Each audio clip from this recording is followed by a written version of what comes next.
Today we're going to recount heroic tales of superhuman feats of strength, when in the face of disaster, some people are said to have summoned up incredible physical power to lift a car off of an accident victim, move giant rocks, or like Big John of song, single-handedly hold up a collapsing beam to let the other miners escape. Are such stories true? There are many anecdotes supporting the idea, but we're going to take a fact-based look at whether or not it truly is possible for an adrenaline-charged person to temporarily gain massive strength. In proper terminology, such a temporary boost of physical power would be called hysterical strength. The stories are almost always in the form of one person lifting a car off of another. In one case in Colorado in 1995, a police officer arrived at a single-car accident where a Chevy Chevette ended up on top of a baby girl and sank into the mud. The officer lifted the car and the mother pulled the girl out. In 2009, a man in Kansas lifted a Mercury sedan off of a 6-year-old girl who had been trapped underneath when it backed out on top of her.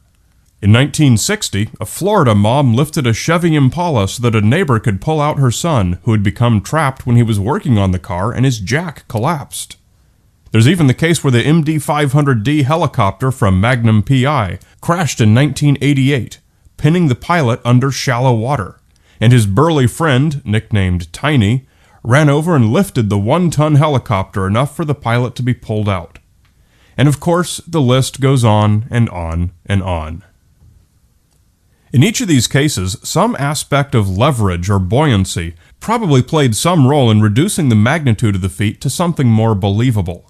And even lifting many cars by several inches still leaves most of its weight supported by the suspension springs. But our purpose today is not to debunk any of these specific stories. The majority of them are anecdotal, and interestingly, not repeatable. In many cases, the person who summoned the super strength later tried it again only to find that they couldn't do it. Basically, what we have is a respectably large body of anecdotal evidence that suggests that in times of crisis, danger, or fear, some people have the ability to temporarily exercise superhuman strength.